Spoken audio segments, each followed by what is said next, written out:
So these are the lines that we use to make the rosette logs. And the way, these are like, they come from dyed veneers, and I just slice them into 3 millimeter wide pieces. This is natural maple. I use a lot of that. This one is mahogany. It's a mahogany veneer. This is some really ineffectual pale blue that when you stack it up, it makes a nice pale sky blue, on kind of a foggy day. And some black. So I'm going to take these away.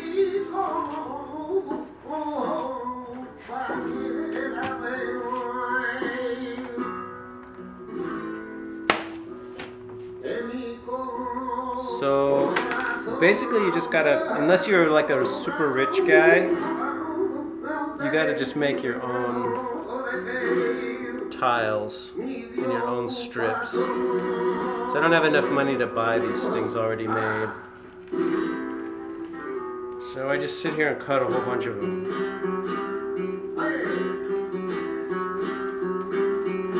So when you see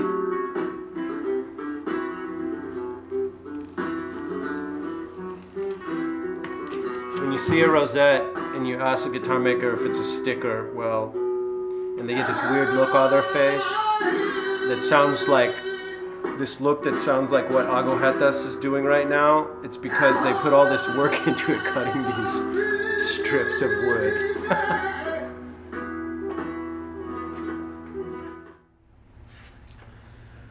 Okay, so all of this guitar maker wasa about people asking us if we like spray paint those rosettes on or those stickers for the rosettes and all that stuff is like, I'm just being kind of a smart ass. And I really enjoy it when people ask questions about guitar making.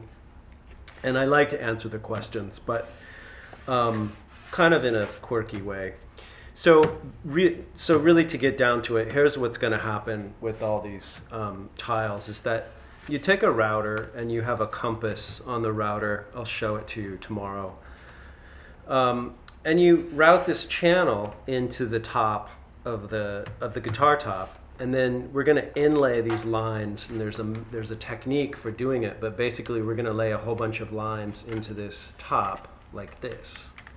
And there's a couple different ways of doing it. There's the do it all at once method, which I have been doing myself lately, and then there's another method where you can route a little bit and install a couple lines, and then come back and route more and install more lines, where it's a stepped process. But just this is the fun way of doing it, and for the kind of simple rosettes that I've been making, it works pretty well.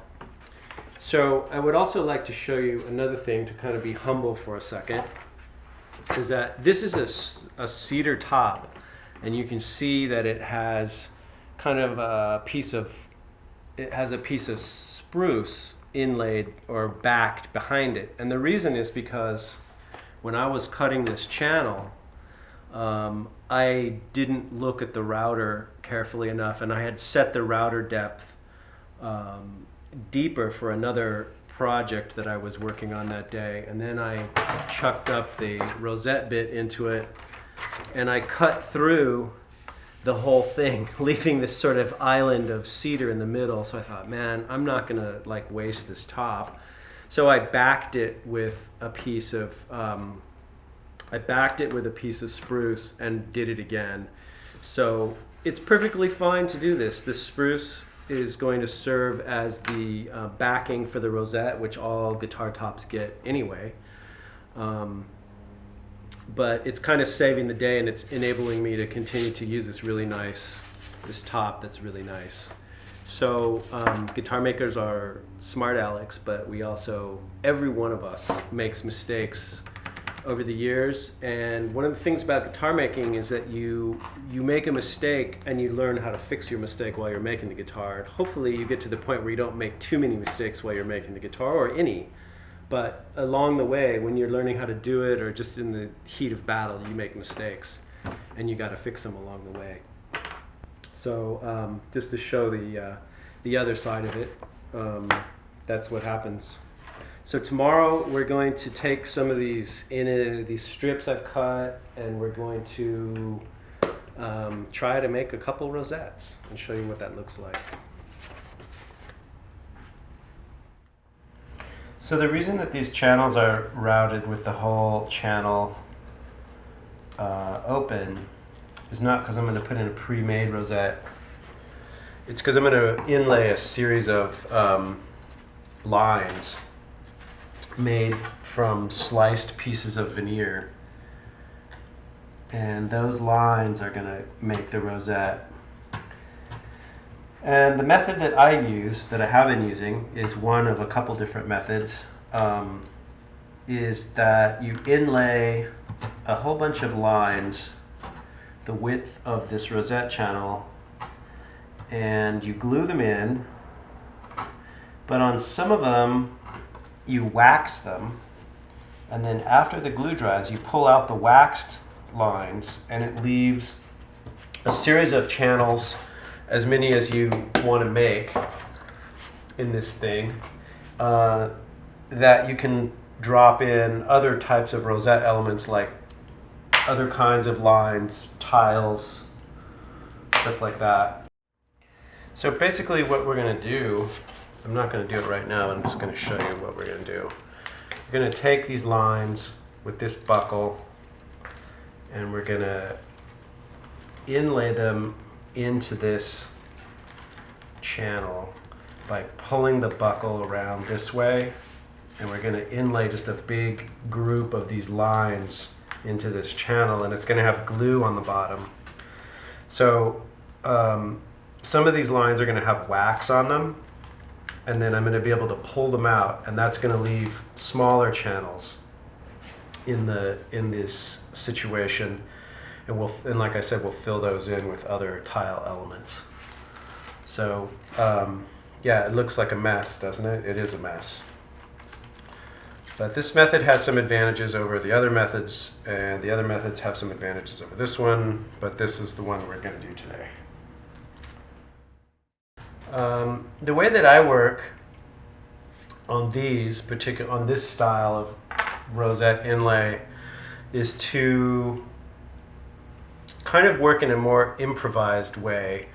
Some of the other ways that I've made rosettes is a little more formal, but this way kind of lends itself to being improvisational, which I sort of enjoy, because you kind of don't know what you're going to get, and you know you're going to get something nice, but you don't know precisely what you're going to get. So I find this method to be a little bit more interesting because I get surprised at the end, and it's always nice to do something where you have a surprise if you're doing something artistic, instead of predetermining it, and then when you get to the end you say, oh, that's exactly what I wanted, but you don't really get the redemption of it being surprising to you.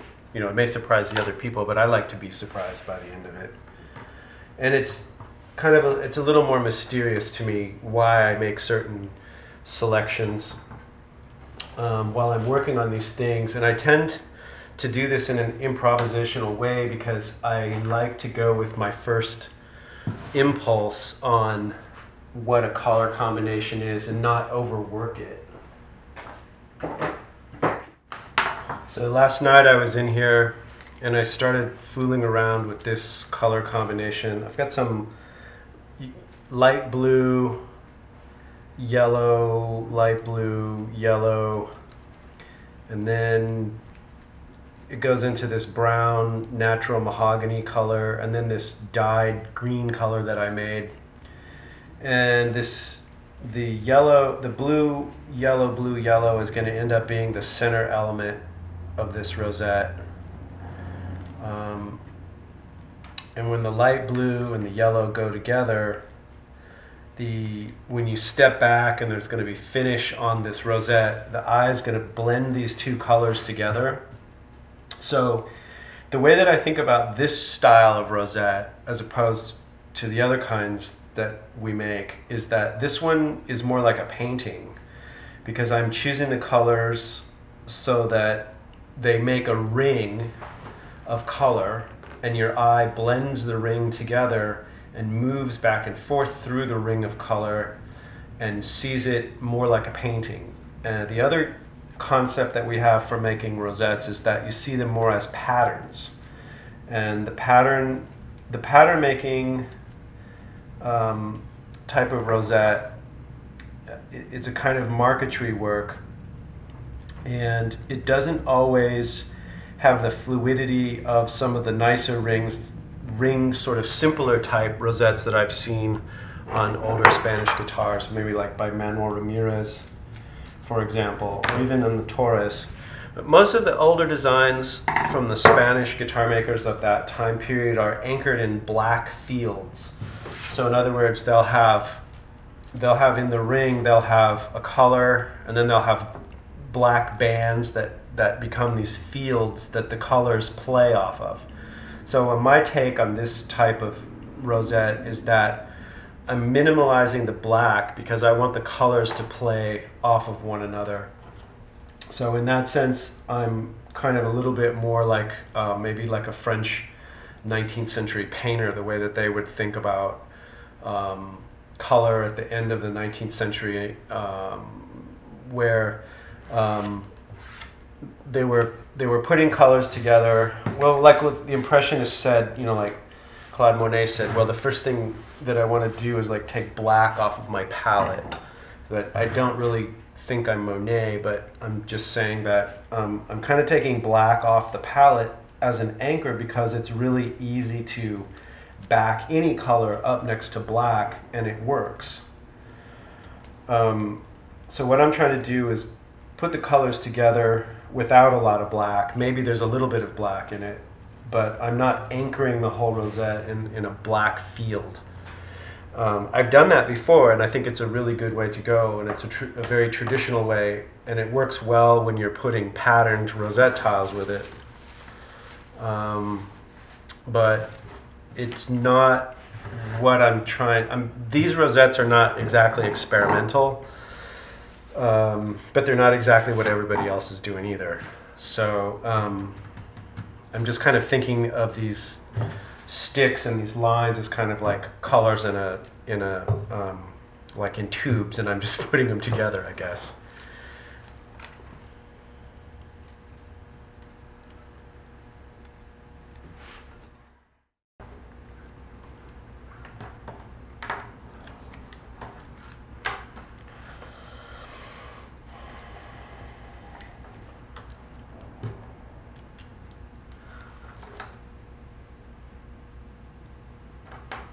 It's like weaving or something.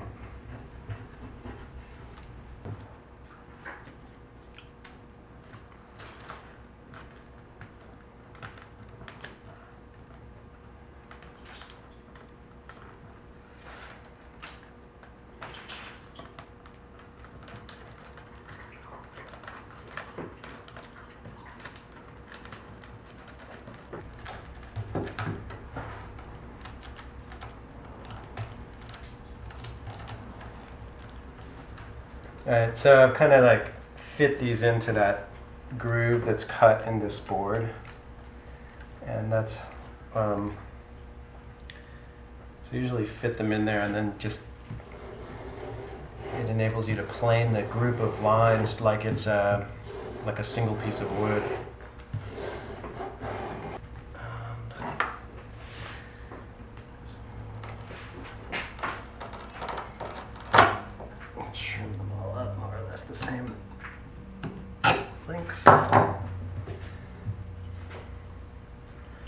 It's like some funny pencil shaving crap.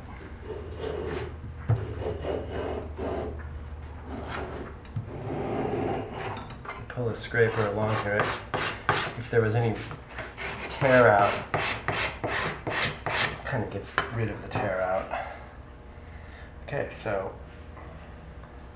that more or less makes the lines like a uniform depth. I think it's 3 millimeters.